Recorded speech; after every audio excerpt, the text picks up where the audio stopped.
Senhoras e senhores, boa noite. Bem-vindos à Bienal Mineira do Livro 2022. Realização Câmara Mineira do Livro e Grupo Asas, realizando ideias. Apoio Mineiríssima Web Rádio. Nós estamos agora na sessão Café Literário. E o encontro de agora tem o tema A Força da Literatura, de Léo Chalub.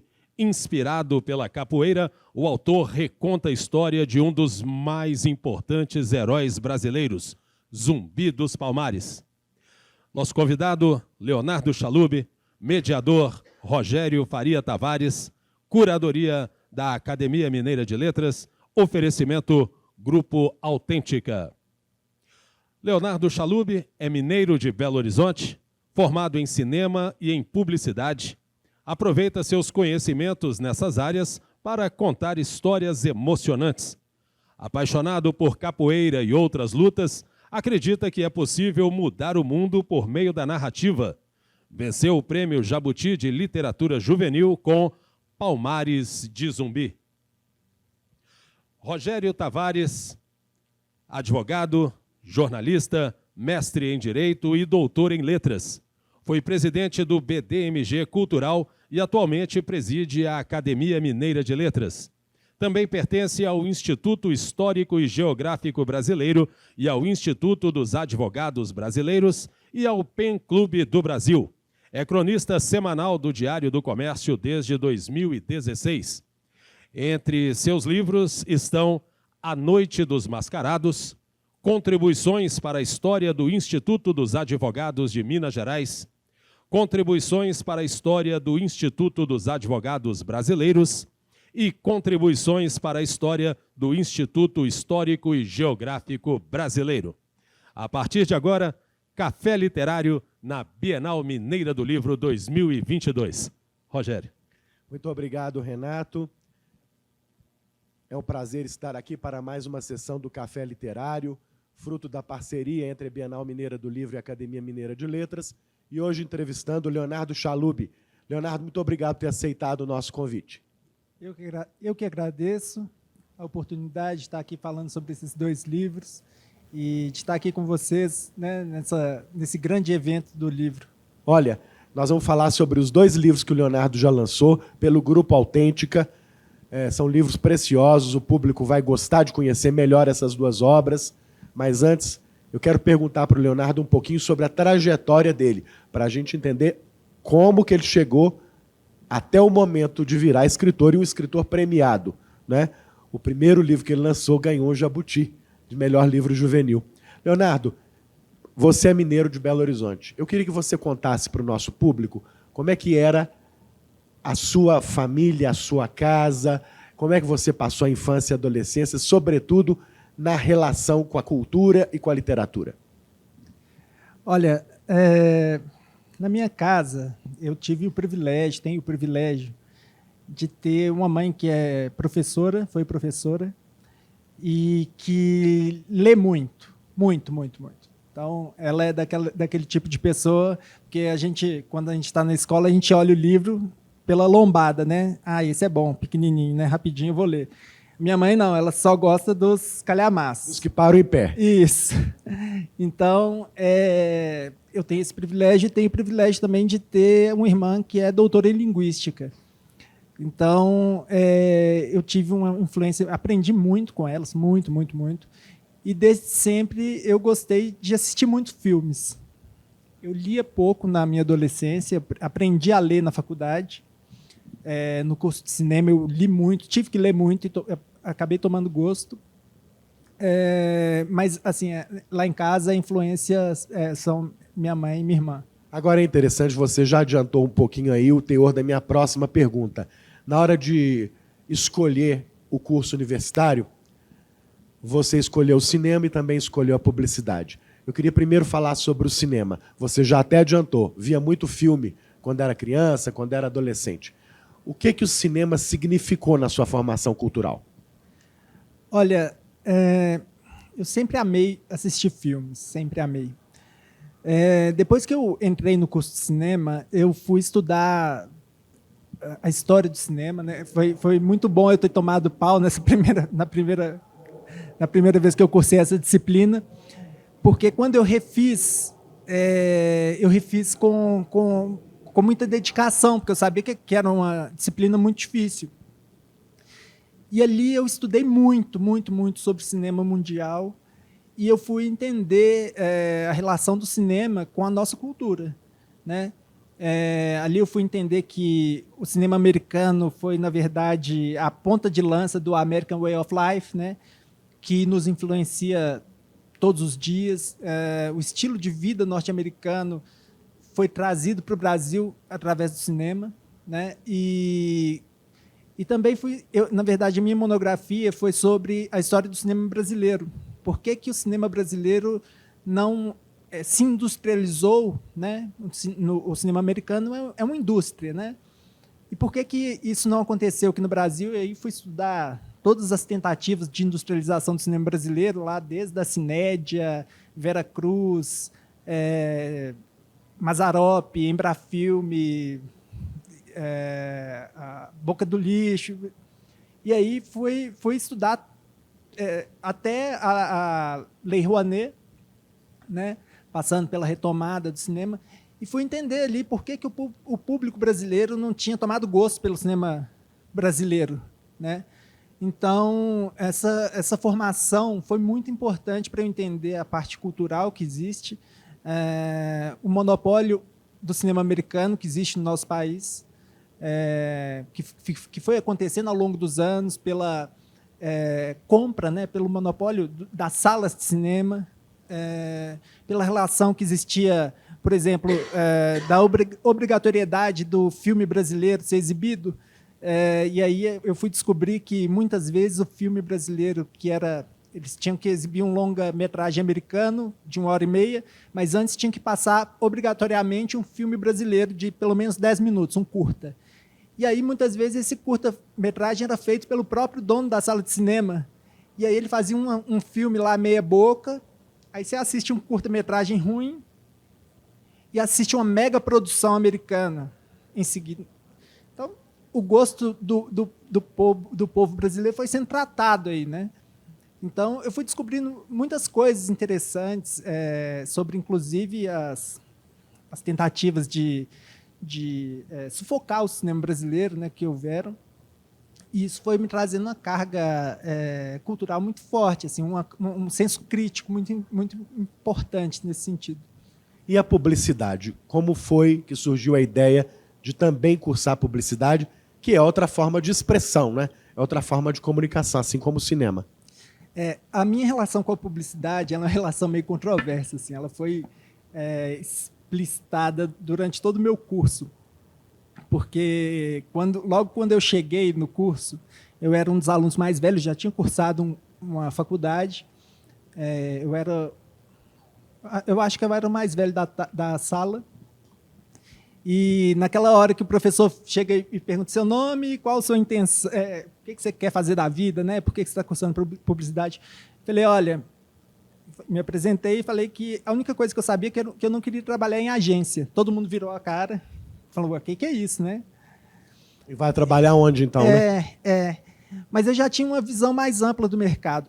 A grande questão é que o cinema brasileiro é muito difícil da gente viver de cinema brasileiro, né?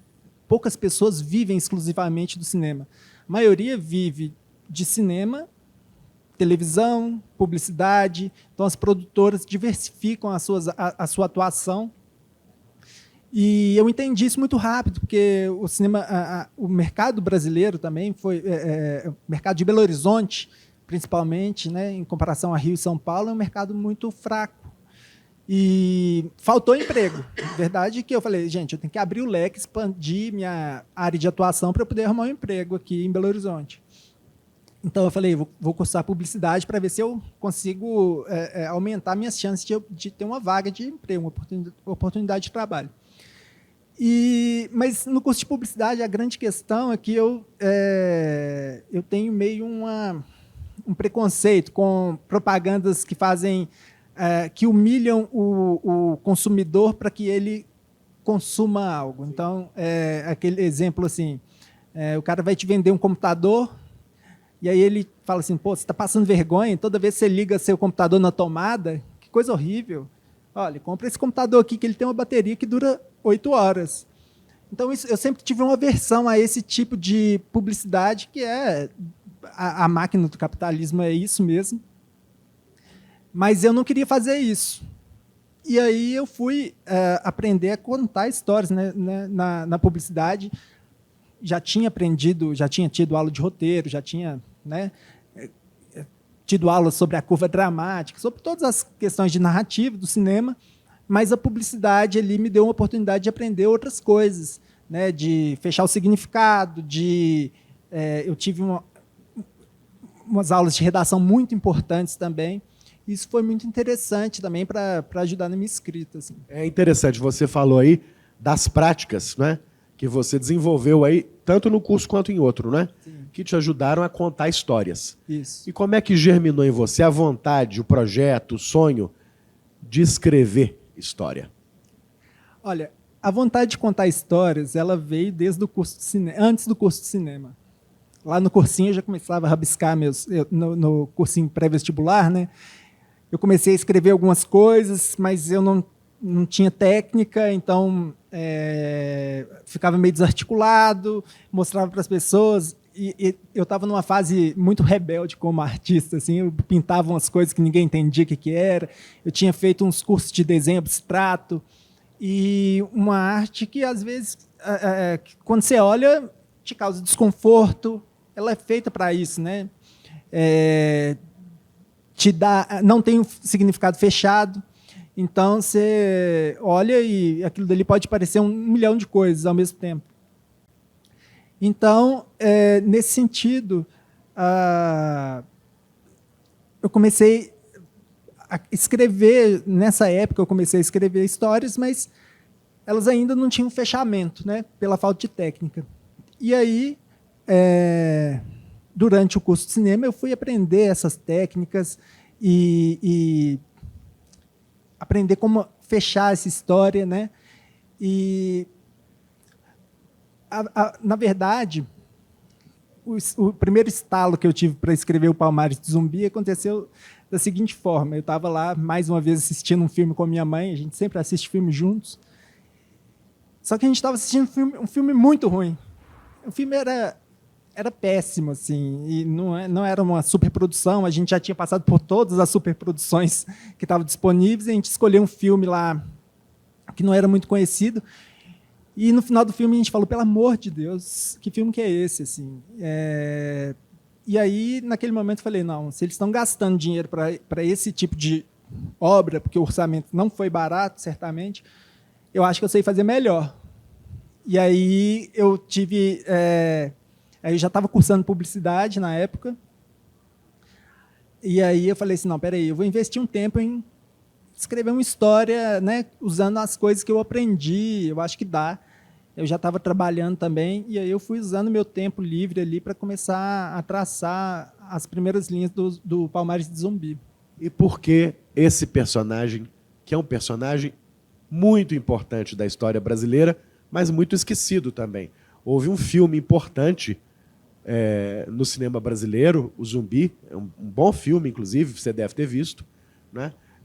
Mas é um personagem ainda muito pouco conhecido, inclusive. Né? Por que esse personagem?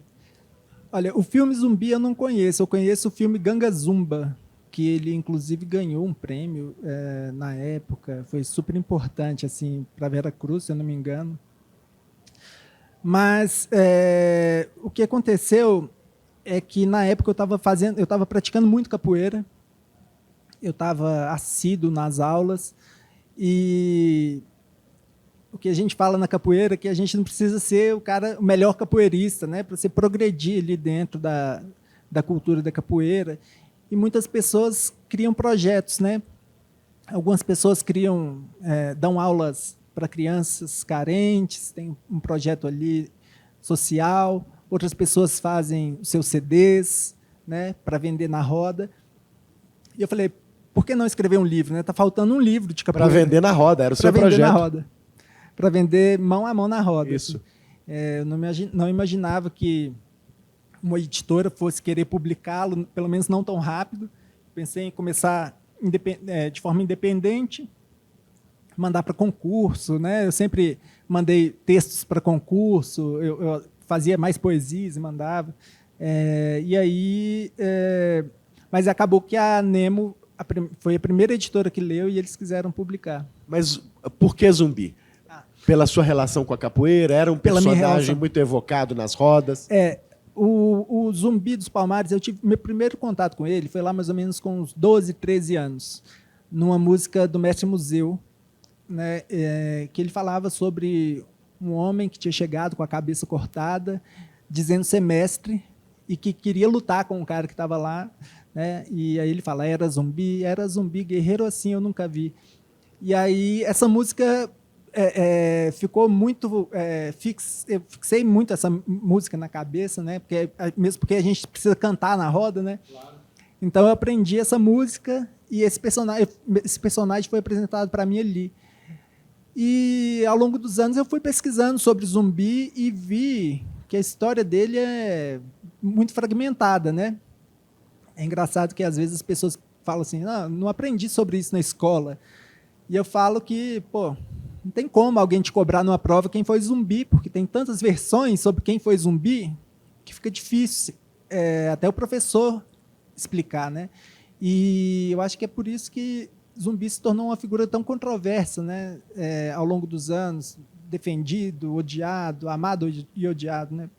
Então, mas na capoeira, que foi um dos instrumentos de resistência contra a escravidão, a figura de Zumbi é lembrada como um herói, né? Ele resistiu contra a escravidão, ele incomodou a coroa portuguesa e, para o capoeirista, ele é uma grande referência, né? É um símbolo de luta, de garra.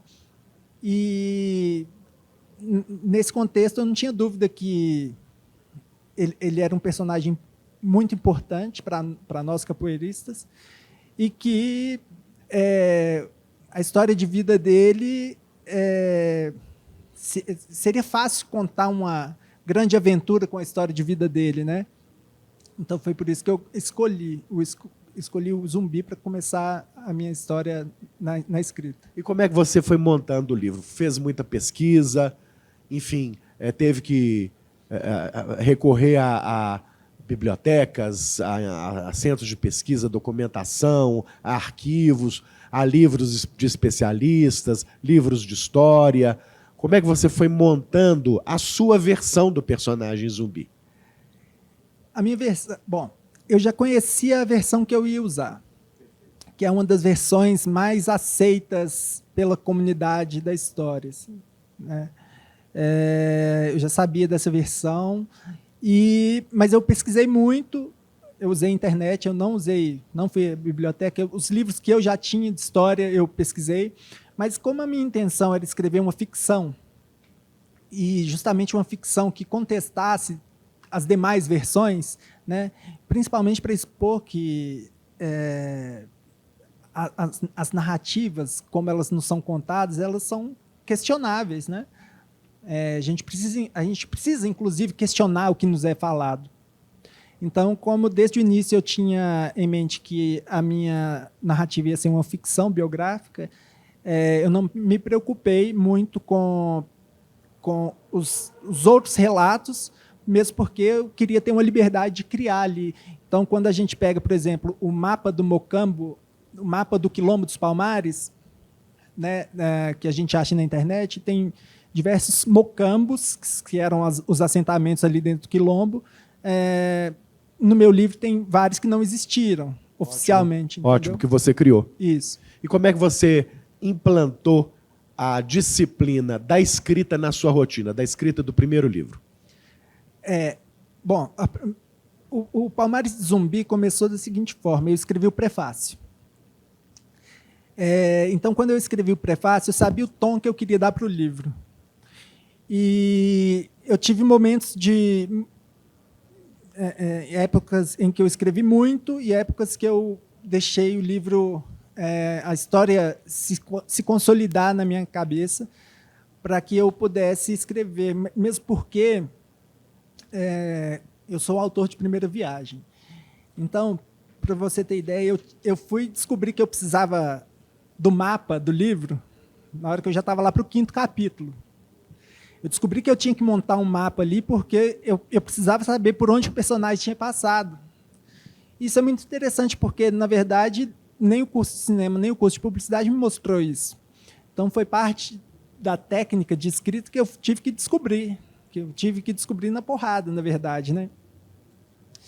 E então, assim, em alguns momentos eu ficava, como que eu vou conectar esse fato àquele e aquilo, como eu queria fazer uma narrativa, eu me preocupei muito em fazer uma narrativa muito amarrada, por mais ficcional que ela fosse, eu queria dar amarrações consistentes.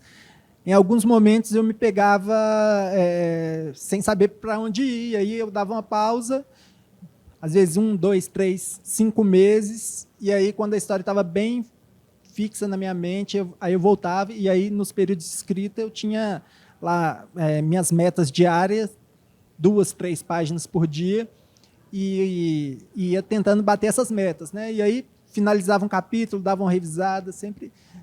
Eu escrevi esse livro, eu costumo falar que é bom a gente escrever devagar, que quando a gente escreve devagar, a gente reescreve menos. Então, eu fui escrevendo devagarzinho, porque era o primeiro livro. Olha, o livro do Leonardo é muito bom de ler. Ele tem uma narrativa muito ágil, que flui muito bem, e tem cenas muito bem montadas. Eu vou ler depois alguns trechinhos aqui para o público entender, não é? Por que o livro ganhou um jabuti. É fácil entender. Quando a gente lê, não é? Porque o livro arrasta o leitor. Né? A gente não consegue parar a história facilmente, não é? Porque a gente vai sendo levado de uma cena a outra cena. Não é? E os personagens são muito bem construídos, viu, Leonardo? Parabéns. Obrigado. Agora, quando é que você percebeu que já estava num ponto em que era possível mostrar, por exemplo, para sua irmã, que é doutora em linguística, e que acabou sendo quem disparou o processo editorial do livro? Olha, o que aconteceu? Eu estava muito tempo sem escrever o livro. Eu já estava uns 3, 4 meses sem escrever. E foi na época da Copa de 2014, 2016? 2018. 2018, foi isso. Na época da Copa de 2018, acho que eu estava acompanhando, estava na farra com meus amigos, aí o Brasil desclassificou. Eu falei, agora eu vou pegar esse livro e vou finalizar. Olha só. E aí eu dei uma revisada no que eu já tinha escrito, faltava 2 capítulos, e aí com menos de um mês eu terminei. Aí fui revisar, eu sempre imprimo ele para fazer a última revisão. Passei um pente fino, é lógico que ficou 1 milhão de coisas faltando, né? O texto foi bem mexido pela editora depois, inclusive. Inclusive o capítulo de Dandara que tem nele foi pedido pela editora. Isso. Então, foi nesse processo, mas eu costumo mostrar as coisas meio inacabadas para minha mãe e para minha irmã, então eu tenho essa liberdade com elas. Eu falo, gente, lê aí, mas lê como diz, saiba que tem erro aí, tá? Tenha paciência comigo. E aí elas são muito divertidas, e aí elas leram e adoraram, e aí minha irmã mandou para o editor, falou, olha, porque ela já tinha revisado o livro nessa editora, estou revisando esse livro para um autor aqui, não falou que era eu, e mandou o livro para a editora. E aí o editor retornou falando que tinha curtido muito o livro e que tinha interesse em publicar, e aí começou a desenrolar a história. E dessa história participou até a professora Nilma Lindo Gomes, né, que nós entrevistamos aqui no Café Literário. Ela deu um parecer muito estimulante para a publicação do livro, né? Sim, o Palmares de Zumbi, onde ele chega, ele é lido com muito cuidado, né, para as pessoas que vão publicá-lo ou que vão avaliá-lo, porque o Zumbi dos Palmares é uma figura muito importante. E existe uma preocupação muito grande se existe ali alguma apropriação cultural, né? Se existe alguma coisa que vai ofender a imagem dele ou de outras pessoas, né? Se existe alguma conotação racista no livro. Então, o livro foi muito bem avaliado pela editora. O que eu fiquei sabendo é que ele foi distribuído para muitas pessoas importantes, e a Nilma Lino, como referência nessa área, né, ela foi a pessoa que deu a luz verde ali, deu um parecer, né, que o livro era um livro interessante, um livro importante, que não ofendia nem caracterizava uma apropriação cultural, né? E, na verdade, os protagonistas são quem deveriam ser, né? Então, o parecer dela foi muito importante para a publicação do livro. Nós vamos falar sobre a linguagem, sobre o modo como você constrói os personagens e as cenas, vamos falar sobre o ritmo, mas eu quero dar um salto aqui agora para a recepção do livro, né? Você esperava o Jabuti? Olha, eu sonhava com um. No início do ano, eu tinha falado com minha esposa, nossa, meu sonho era ganhar um jabuti. Mas era um sonho, né? Quando eu ganhei, a gente acordou o prédio todo, porque foi uma festa, assim. Foi uma super surpresa, foi maravilhoso. E o mais engraçado é porque eu sou da área de cinema, né? Então eu conheço muitos diretores, conheço muitos produtores, mas na literatura eu estou engatinhando, né? Então, quando eu vi as pessoas com quem eu tinha concorrido ali, que foram 5 finalistas, eu fiquei chocado, né? Porque são autores renomados, autores que têm obras muito importantes e que escrevem há muito tempo. Então, foi muito bom poder colocar a capoeira. Meu objetivo era colocar a capoeira como protagonista, trazer um personagem negro para o protagonismo, porque falta isso não só na mídia, né? Na TV, nos filmes, mas na literatura, né? É difícil a gente achar um filme que coloca a capoeira em primeiro lugar. Geralmente, o capoeirista apanha nas rodas, nos filmes, né, de ação americanos. Então, tem um filme Esporte Sangrento, ele passava direto na TV, às vezes mais de uma vez por mês. É uma produção americana, se eu não me engano, da década de 80 ou 90. E é um dos únicos filmes que colocam a capoeira como uma luta que é admirável. Em todos os outros filmes, a capoeira apanha, né? O capoeirista apanha. Então, eu queria colocar a capoeira em primeiro lugar ali, dar uma luz para essa arte, e foi muito bom nesse sentido, porque o prêmio fez o livro ser reconhecido também pelos capoeiristas. E você, no texto do livro, ressalta também a ética da capoeira, não é? Os princípios, os valores que guiam as rodas, enfim, isso fica muito claro para quem lê o livro, não é? Há uma preocupação explícita em localizar bem o valor da capoeira, né? Essa, na verdade, eu fiz o livro para o capoeirista ler e se identificar. Ele fala assim, já vi isso. Então, o que eu fiz? Eu trouxe as questões que existem na capoeira hoje, eu levei para aquela época, né? Eu usei a história como pano de fundo para narrar o que acontece hoje, assim. Quando o Zumbi, por exemplo, se torna contramestre, né, um capítulo inteiro sobre isso, há inclusive trechos dedicados aí às relações entre ele e os mestres, entre ele e aqueles que ainda nem sequer chegaram a contramestres, enfim. Há uma exposição até da política interna ali dos capoeiristas, não é isso? E isso acontece hoje, né? Eu falo que a capoeira não é, por exemplo, como o Krav Maga. No Krav Maga, você entra no site e você vê lá que com 1 ano e 6 meses você vai estar em tal faixa, provavelmente, né? É a média de tempo. Com 3 anos você pega a outra, com 5. Na capoeira não existe isso. Cada grupo tem a sua tradição, tem a sua escolha das cores das cordas, da ordem das cordas.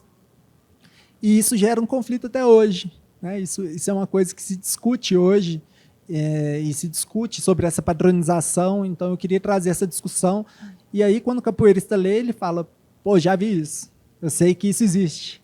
Né? E era essa identificação que eu estava buscando ao colocar essas discussões. Você tem notícias sobre a recepção do livro pelas escolas, pelas salas de aula? Eu já dei palestra em algumas escolas e os professores falaram que a leitura foi muito fluida. Os alunos adoraram e o professor ama por consequência, porque os alunos leem, né? É um livro. Eu fiz um livro para ser lido de forma rápida. Eu queria isso, assim. Eu queria que o leitor não se desgastasse, ou se desgastasse o mínimo para ler, porque a leitura não é igual à televisão, que você fica lá e o conteúdo, mesmo que você está babando lá e o conteúdo está entrando, né? A leitura exige um esforço mínimo. E quando o livro chega para a gente na escola, a gente não sabe quem é o autor, não sabe qual que é o tema, foi um livro escolhido por outra pessoa para você ler.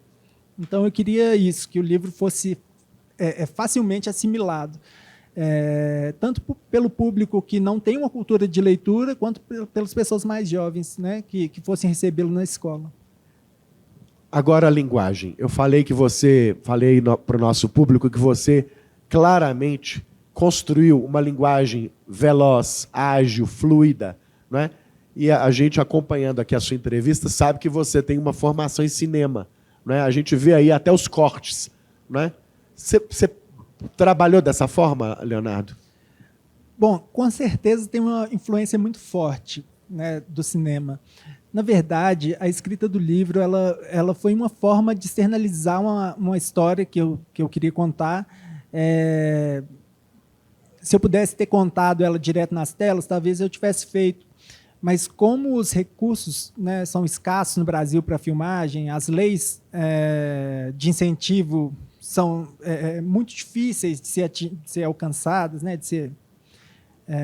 da gente conseguir recursos através delas, principalmente hoje. Então, eu falei que eu pensei, a forma mais fácil e mais rápida de eu contar essa história é escrevendo um livro.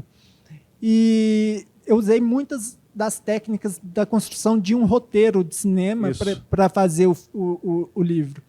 Então, tem uma pegada assim. E tem uma outra coisa.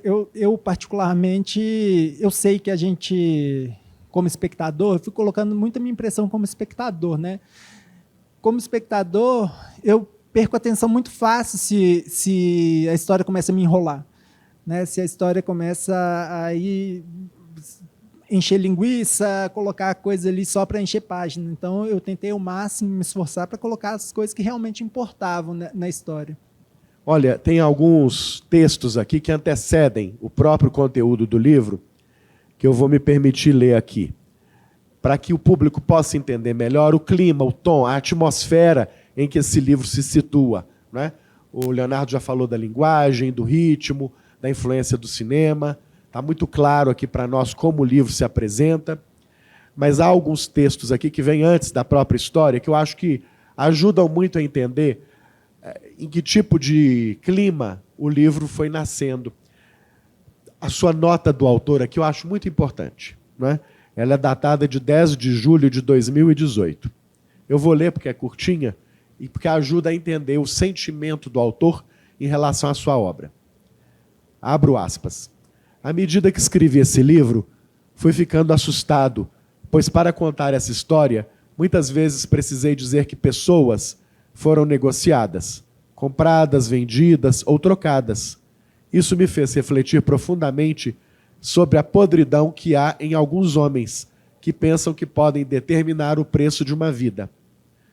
Mas não é isso que os nossos governantes continuam a fazer todos os dias, de uma forma ou de outra? Cada julgador tem sua mandinga, cada contador conta seu causo. Para cada fato, muitas versões. Esta é uma delas. Nós já falamos aqui que sim, esta é uma versão da história de Zumbi, mas eu quero me ater ao início dessa nota do autor aqui. Você foi ficando assustado com aquele universo, Leonardo? Olha, é difícil, porque quando a gente escreve, na verdade, a gente busca coisas para impactar, né? E A verdade é que aquilo dali foi ficando muito claro para mim, né? Eu fui internalizando essa história. Como eu falo, quando eu escrevi Dandara, principalmente, eu sonhava todos os dias com a história, né? Tinha dia que eu sentava para escrever chorando, porque... E não é demagogia, eu acho que eu estava meio deprimido mesmo na época. O choro estava saindo fácil, mas a história é muito pesada, né? É muito horrível a gente saber que isso aconteceu mesmo e que, infelizmente, continua acontecendo, né? Não nas mesmas proporções, mas acontece de outras formas, né? A miséria, os terrores que umas pessoas impõem às outras, e isso, quando vai ficando muito internalizado, chega uma hora que fica sufocante, né? Então houveram momentos difíceis assim a gente tem que imaginar a construção de uma cena que uma pessoa está sendo espancada ou alguma coisa desse tipo, e quando isso, não sei, quando a gente imagina isso só uma vez por dia, é tranquilo, mas quando a gente sonha com isso todos os dias, quando a gente acorda pensando nisso, o processo de escrita ele pesa, e realmente eu fui ficando, talvez não assustado, mas assim, eu fui ficando sufocado, né, por esses pensamentos. Olha, eu vou ler também o prefácio, um trechinho do prefácio, daqui a pouco, como eu prometi. Mas já que o Leonardo está citando aí essas cenas difíceis, de alto impacto, que ele foi obrigado a escrever, que ele foi levado a escrever, né? Cenas de violência, né? Eu vou me permitir ler aqui a frase com que ele abre o livro. Capítulo 1, Brasil, 1667. Um chicote era arrastado pelo chão, deixando as marcas das dobras de seu couro na terra. As esporas das botas do feitor estalavam com seus passos. Era um sábado nublado e um homem negro escravizado estava amarrado a um tronco com as costas descobertas. Outros escravos observavam o homem, que com o chicote nas mãos caminhava lentamente. Os pássaros cantavam uma melodia triste, prevendo o desfecho fúnebre do momento.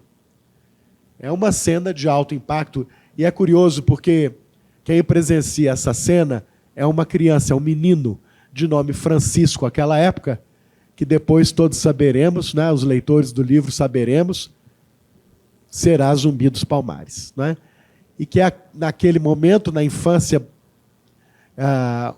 um coroinha protegido pela igreja. Então, em poucas páginas, o livro consegue dar ao leitor um quadro da complexidade das relações sociais no Brasil naquele momento, das relações entre a igreja, a coroa portuguesa, a mão de obra escrava, enfim. Como é que esse modo de contar a história foi surgindo na sua cabeça? Não é fácil, Leonardo. Olha, eu não sei, eu já estava com essa história, com esse início muito consolidado também. A gente, na verdade, a gente já viu essas relações em muitas novelas, né? Eu me lembrava muito, enquanto lia o seu livro, de uma novela que fez muito sucesso quando eu era criança, que é A Escrava Isaura, de Bernardo Guimarães. Exato. Então tem muitas adaptada para a televisão pelo Gilberto Braga. Sim, e... Bom, o período que eu mais estudei história foi quando, para passar na UFMG, ainda tinha a prova de segunda etapa. Então eu devorei os livros de história, né? E eu tinha um livro só sobre história do Brasil. E ele falava muito sobre essas relações, né? Então, para mim, ali foi, de certa forma, isso já estava internalizado, assim, essas relações que existiam, as figuras, né? O senhor de engenho, os feitores, capitão do mato, os escravos, a Igreja Católica. Então, e a figura de Zumbi dos Palmares, né? Essa narrativa essa versão de que Zumbi dos Palmares seria uma criança que foi sequestrada de Palmares, cativo da Igreja Católica, em algum momento fugiu e retornou a Palmares. essa história também já estava muito internalizada e ali essas figuras já estavam ali meio que dadas, né, nesse universo, né? Então, de certa forma, foi uma criação fluida. Perfeito. Eu vou agora falar sobre o prefácio para depois abordar alguns personagens que me interessam muito no livro, para depois a gente passar finalmente para o segundo livro do Leonardo, que é Dandara e a Falange Feminina de Palmares. Olha aqui. No prefácio você dá o tom, como você disse. É muito interessante porque o prefácio dá a voz aos soldados, né? A cena aí é protagonizada pelos soldados que, no final das contas, investirão contra o Quilombo. Eles, os soldados, sabiam que enfrentariam o inimigo número 1 da coroa, um herói para o povo e, para muitos, um espírito imortal. Passados, Leonardo, 3 séculos, né? Qual é o vigor da figura de Zumbi para o Brasil do século XXI, de 2022? Para o Brasil em que as relações sociais continuam muito marcadas pelo racismo e pela violência. Olha, a figura de Zumbi dos Palmares é uma figura incrível hoje, né? É uma figura espantosa pela dimensão que tem. Ele, como eu falei, ele é amado por muitos, odiado por muitos. E a verdade é que a gente não sabe exatamente quem foi Zumbi dos Palmares, né? A gente não, os questionamentos que são feitos em relação a ele, a gente não tem certeza. Existem documentos, né? Como eu falo aí, para muitos um inimigo imortal. Em uma das cartas do governador da capitania de Pernambuco, na época, para o rei de Portugal, informando que eles tinham acabado com Palmares, eles falam, foi capturado e morto o tal Zumbi, que para muitos era imortal. Então, a gente vê aí essa crendice que existia na época, que se perpetuava, né, de uma forma importante, considerável, e a falta de documentos, né, porque o que existia de Palmares foi destruído, a maior parte das coisas ficou na oralidade, a outra parte ficou nos documentos oficiais da coroa portuguesa, que são pouquíssimos, que são rasos. Então, a figura de Zumbi dos Palmares, ela como ele foi tratado, ele é, né, tratado como um símbolo da resistência à escravização, ele incomodou muito a coroa portuguesa. E a leitura que existe hoje, né, é que o Zumbi dos Palmares ele foi transformado pela esquerda no elemento político, né? E a direita passou a odiar ele porque odeia a esquerda, com argumentos que não são factíveis. E é isso, assim, existe essa polarização, o Brasil está polarizado, as pessoas, a gente não consegue entrar em consenso, e é duro porque, na verdade, a gente não tem informações suficientes sobre quem foi Zumbi. Zumbi foi um homem, Zumbi foi o sobrinho do rei, Zumbi foi um cargo no Quilombo, a gente não sabe, né? Existem teorias que dizem que foram vários zumbis. Então, o que esses vários zumbis fizeram? A gente não consegue. Se foi um homem que foi realmente Francisco Coroinha, que depois se tornou Zumbi dos Palmares, como que ele foi reconhecido? Essas lacunas que eu preenchi com ficção no livro, e, né, dando a dinâmica de aventura no livro de Palmares, ficção. Por isso que eu falo, né, essa é uma das versões dessa história.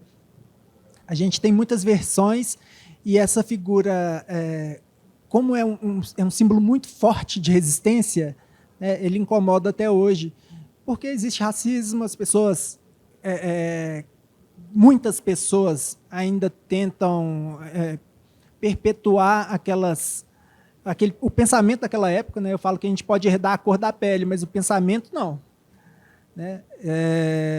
O pensamento tem gente que pensa como 20 séculos atrás, até hoje. Então, é difícil entrar em discussões, principalmente quando elas se tornam emocionais, né? As discussões, quando elas se tornam emocionais, a gente não traz razão para elas. Qualquer argumento vale, qualquer dado vale. As pessoas tratam informações de autores do século XX, XXI como sendo informações, como sendo dados verdadeiros, sem questionar nada. Então, é uma figura muito controversa hoje, mas que, bom, ele é um herói nacional, né? Ele foi reconhecido. Dandara também é reconhecida como heroína nacional. E a primeira figura a entrar no panteão da pátria é Tiradentes, que é outra figura extremamente controversa, né? Na monarquia ele era odiado, na república ele virou herói. Então a história, como eles falam, a história é uma ilha de edição, né? Cada povo edita e constrói como quer. E a gente está no momento em que o mundo está muito polarizado, o país está muito polarizado e as discussões têm se tornado emocionais. Assim. É difícil chegar a racionalizar uma figura que a gente não tem muitos dados palpáveis, né? Agora você tocou aí no nome de Dandara e me permite falar, então, das mulheres. Mas antes de Dandara, eu queria que você falasse um pouco para o público sobre Sabina, a mãe de Zumbi, e também sobre a avó de Zumbi, que era, segundo o seu livro conta, a grande senhora, a grande matriarca do Quilombo. Como é que foi compor essas duas personagens? Olha, é muito interessante, porque a Qualtune, né, que é, segundo essa versão, né, a versão que a gente encontra lá na Wikipédia, na maioria dos livros de história, a Qualtune era a avó de Zumbi. A avó de Zumbi era uma princesa no Congo. O pai dela era rei no Congo e ele foi morto em uma época que os portugueses matavam qualquer rei ali que não adotasse um nome católico, cristão, que não se convertesse, que não seguisse as regras que eles queriam que eles seguissem. E aí esse rei resistiu, foi morto, e a filha dele, a Qualtune, capturada, trazida ao Brasil como uma escrava reprodutora. E ela é uma das pioneiras na fundação do Quilombo dos Palmares. Só que a história a Qualtune é mãe de Sabina, Gangazumba. Ela tem, segundo alguns relatos, ela tem outro filho, chama Gangazona, se eu não me engano, que não aparece no livro. Mas o que acontece é que a Qualtune, ela sendo uma das pioneiras do Quilombo dos Palmares, né, a grande questão da história dela, na verdade, é que, você vai pesquisar sobre a Qualtune, as pessoas falam assim, os relatos dizem que em 1665, a Qualtune liderou uma batalha na região de Mbuila, no Congo, contra 30 mil portugueses, se eu não me engano, em 1665. Mas a data da morte dela é 1650. Ou seja, ela liderou uma batalha 15 anos depois da morte dela. Então, os dados são muito... não são confiáveis, né? Na verdade, o que se diz é que ela teria chegado ao Brasil depois de 1665, sendo que Zumbi, a data do nascimento dele é 55. Ela teria chegado ao Brasil 10 anos depois do nascimento do próprio neto. Então, os dados são muito contestáveis, mas assume-se que ela foi avó de Zumbi, mãe de Sabina, e Sabina mãe de Zumbi, né? Então, seria essa relação. E a avó de Zumbi, segundo o seu livro, é quem faz com que ele se transforme num guerreiro.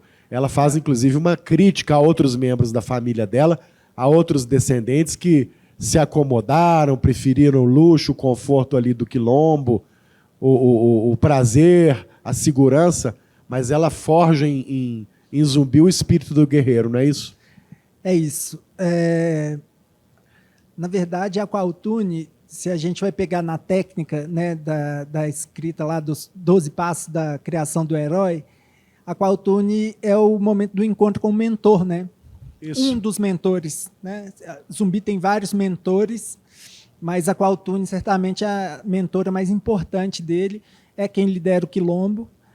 E existem relatos que ela realmente era uma figura que existem algumas teorias que dizem que Palmares existia uma estrutura matriarcal, né, liderada por a Kwauthuni.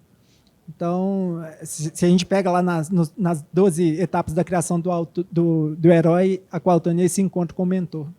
Vamos falar agora da Dandara. Olha, que beleza de livro. Os 2 livros do Leonardo Chalub, pelo selo Nemo, do Grupo Autêntica, são ilustrados pelo Luiz Matuto. Que beleza de ilustrações, né, Leonardo?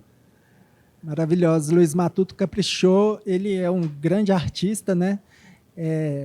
E Dandara, ele falou que foi o livro mais bonito que ele já ilustrou. É muito bom. As capas são lindas, há ilustrações também internas muito bonitas. Mas conta para nós, quem não sabe nada de Dandara, quem é Dandara, em poucas palavras? Olha, Dandara é outra figura da qual existem pouquíssimos relatos. E na época da tomada final do quilombo pelas tropas portuguesas, existe um relato oficial, nesse mesmo relato que eu falei sobre Zumbi, sendo uma figura imortal, né? Aquele que eles consideravam imortal foi morto, disse que cerca de 200 quilombolas haviam se jogado de um penhasco. A história de Dandara, ela ficou muito na oralidade. Ela seria a esposa de Zumbi, ela teria liderado uma tropa feminina que participava das resistências contra as investidas portuguesas e, na oralidade, ela teria sido uma das pessoas que se jogaram do abismo que existia nas proximidades de Palmares para não retornar à escravidão. Mas é impressionante aqui na 4ª capa do livro a saga vivida por Dandara. É quase inacreditável o que está escrito aqui na 4ª capa do livro. A gente está diante de um espírito em que a aventura, o destemor, a coragem comparecem ali com muita força. Olha aqui, que impressionante. Destacando-se constantemente nas batalhas travadas contra a coroa portuguesa e senhores de engenho da região, Dandara recebe ordens do rei Gangazumba, filho da princesa Kwauthuni e tio de Zumbi, para uma missão tão honrosa quanto difícil: recuperar a coroa e o cetro do rei do Congo, morto em batalha contra as tropas portuguesas. Os objetos, porém, se encontram a um oceano de distância, expostos em uma capela católica adjacente a uma base militar da coroa portuguesa, em Luanda, Angola. E olha o que vem agora. Com a preciosa ajuda de guerreiros indígenas e a companhia de um estranho casal português, a falange feminina de Palmares enfrentará ataques de feras selvagens, a ira de um general lusitano, mas os cuidados e a inspiração de uma bruxa misteriosa, bem como a lealdade de suas comandadas, serão trunfos determinantes na missão mais difícil da vida de Dandara, nesta vibrante releitura da história da jovem guerreira. Como é que foi criar isso tudo, Leonardo? Olha, quando o livro foi aprovado na editora, eles falaram, o editor disse que gostaria de sequências, né? Eu não tinha pensado nessa possibilidade, mas logo que eu fiquei sabendo, minha cabeça começou a funcionar muito rápido. E aí me veio uma história sobre Dandara. Mas em seguida eles pediram um capítulo de Dandara. Isso. Né? Todo mundo que lia o manuscrito sentiu falta da personagem, né? Sentiu falta de que fosse falado mais sobre Dandara. Eles queriam conhecer quem foi Dandara, né? E aí eu escrevi um parágrafo com um resumo do que existe no capítulo e escrevi o capítulo. E falei com eles, escolhe, vocês querem colocar um parágrafo ou vocês querem colocar o capítulo? Porque esse capítulo, na verdade, é o escopo do livro que eu vou escrever. E aí eles falaram, não, eu quero capítulo. Eles colocaram um capítulo. Aí eu falei, então não faz sentido contar essa mesma história. Mas o pedido foi tão intenso das pessoas para conhecerem mais essa personagem que minha cabeça não parou de funcionar e logo foi nascendo a história de Dandara e a Falange Feminina, que é uma história completamente diferente do capítulo que existe no Palmares de Zumbi.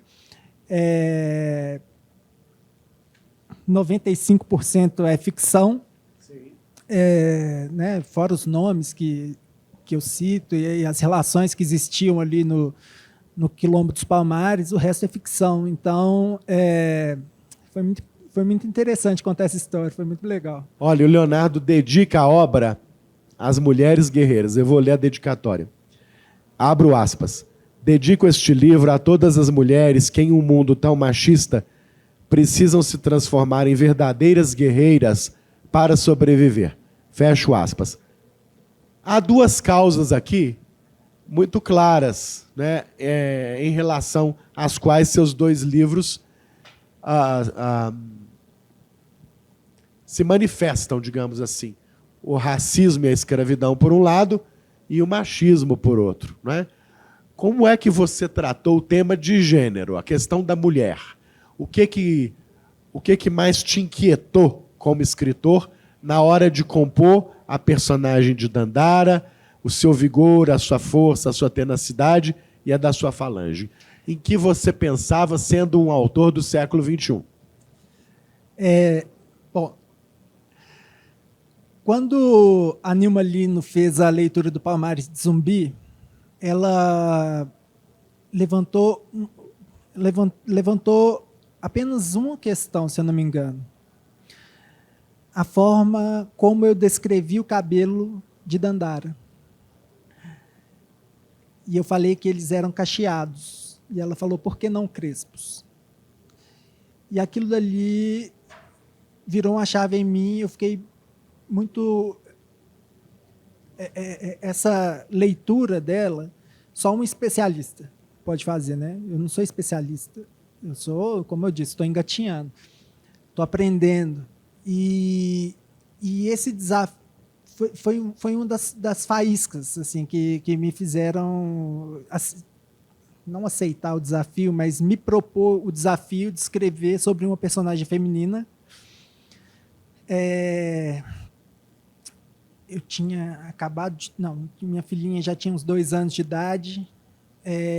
Minha esposa a gente sempre conversou muito, minha irmã também sempre falou muito sobre como os brinquedos dos meninos eram muito mais legais do que os das meninas, por que a roupa dos meninos era de herói, não sei o que, era tudo sempre, né, força, independência. Movimento. E a das meninas sempre princesa, né, recato. E foi uma das coisas que me fez refletir sobre essa história e algumas das coisas que eu queria colocar nessa história, né? Eu queria trazer uma personagem que fosse uma visão dessa mulher que as mulheres querem que as filhas delas se espelhem, né? Eu queria uma heroína que pudesse atender a essas necessidades, né? Como publicitário, eu estou atendendo necessidade de mercado. Lá em 2016, eu não tinha uma visão tão clara sobre, por exemplo,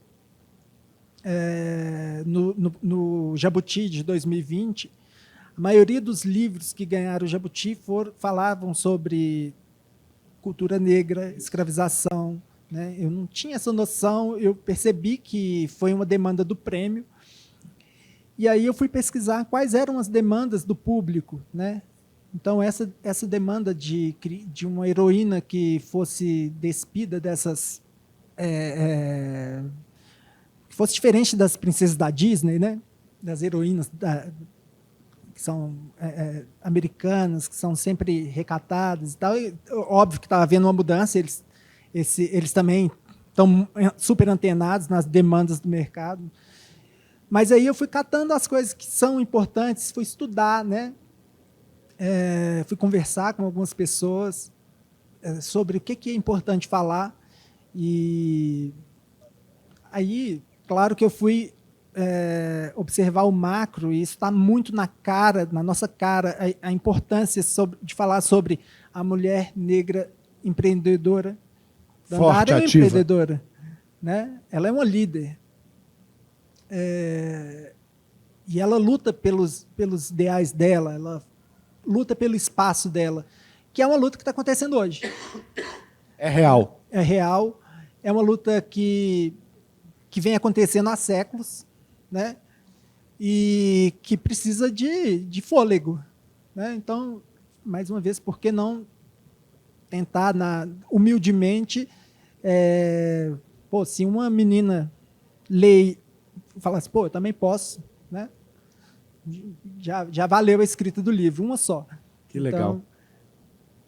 Estamos caminhando para o final. Queria ainda fazer uma última pergunta sobre seus projetos literários para o futuro. O que está em curso? O que você já está encaminhando para as editoras? O que os seus leitores podem esperar daqui para frente? Olha, depois de escrever Dandara, no final da escrita de Dandara, eu tive um desgaste emocional muito grande.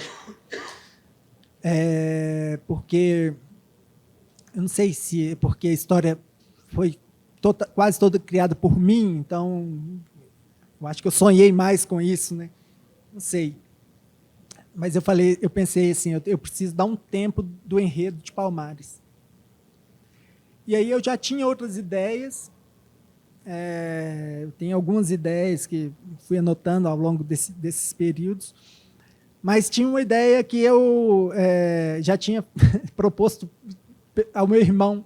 Meu irmão é um pescador, ama pescar. Meu pai também veio do meu pai essa herança. Eu herdei da minha mãe a veia literária e do meu pai o gosto pela pescaria.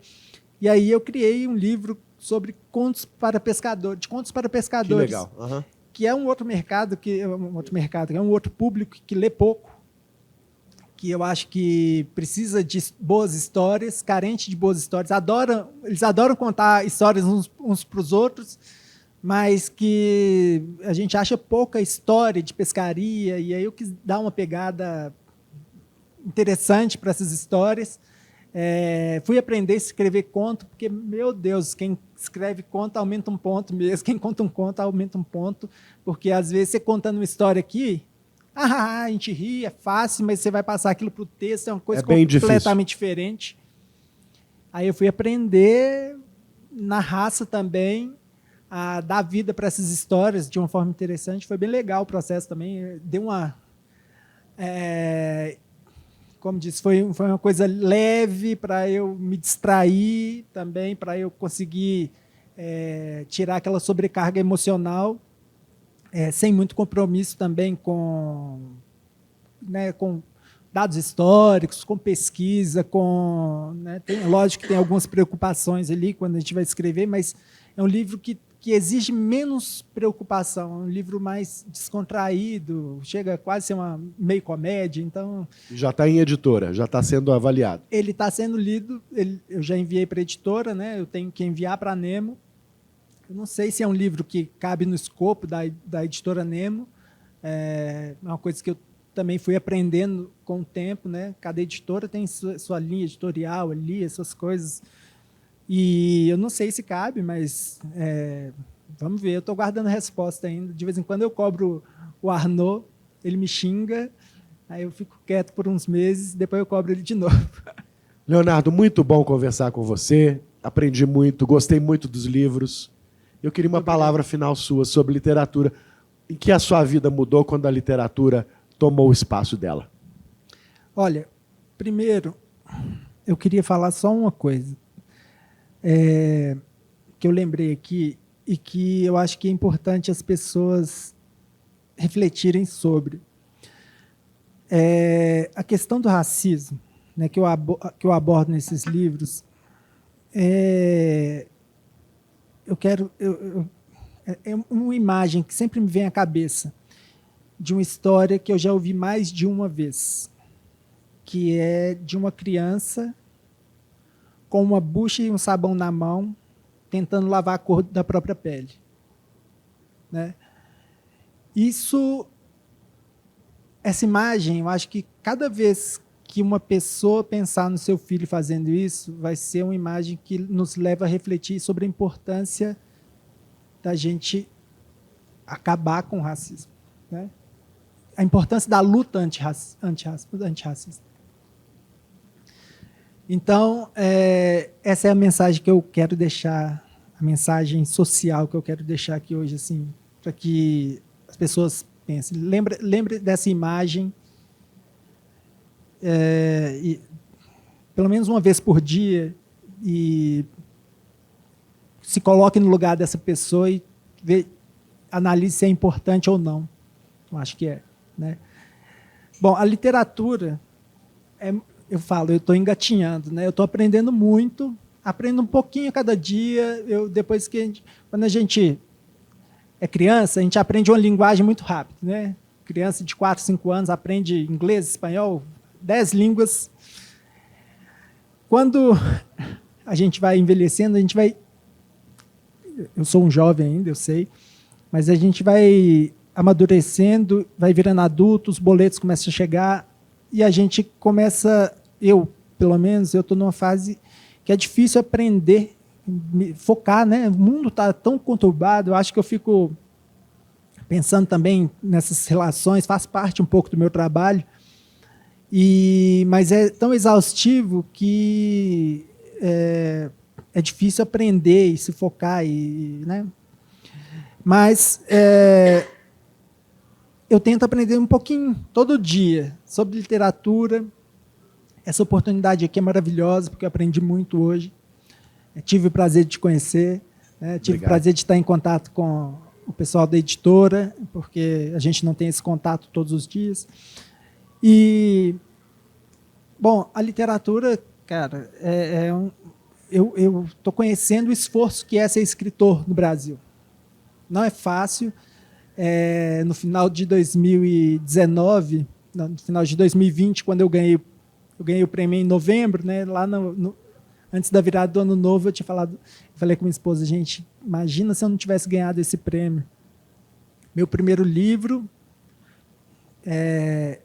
vender livros no Brasil é muito difícil, muito difícil. Eu estava contestando muito a minha própria capacidade e eu falei, se eu não tivesse tido esse reconhecimento, onde eu estaria emocionalmente naquele momento, sabe? E escrever é muito difícil, escrever demanda uma energia emocional muito grande. Escrever poesia, para quem escreve, eu não sou um autor de poesia, escrevo algumas coisas, mas eu não publiquei nada. Quem escreve sabe o quanto que é difícil a reescrita. É um processo muito longo, muito demorado. Quem escreve música, eu fico brincando que uma música é uma história. Né? Cada vez que uma pessoa conta uma música, ela está contando uma história. As músicas, os grandes sambistas falam que eles demoram, às vezes, 1 ano para escrever um samba. Menos Cartola, né? Cartola escrevia numa tarde. É muito difícil escrever, sendo que a gente não tem um retorno financeiro...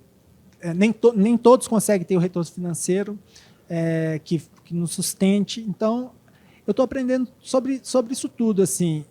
E, principalmente, eu comecei a ler mais. Isso foi interessante nesse processo. Depois que eu me tornei um autor, eu aprendi sobre a importância de ler mais, não só para criar minhas obras, mas, lendo mais, eu entendi e eu descobri que o conhecimento está ali. Né? O conhecimento está nos livros. São muitas mentes, e as mentes que se dedicam à escrita, elas se esforçam para trazer o melhor conteúdo para nós. Assim. Isso é muito interessante. Então está sendo uma trajetória maravilhosa, assim, principalmente pelo Prêmio Jabuti, pela oportunidade de ter 2 livros publicados pela Nemo, que é do Grupo Autênticas, é um grupo enorme, com livros muito importantes. Todos os autores da Nemo, a maioria são autores consagrados, autores do exterior, que já têm uma reputação muito consolidada. Então, estar nesse meio é muito legal, né? É muito legal, é muito desafiador para mim. Estou começando devagarzinho e tentando criar um bom conteúdo para as pessoas, e principalmente focando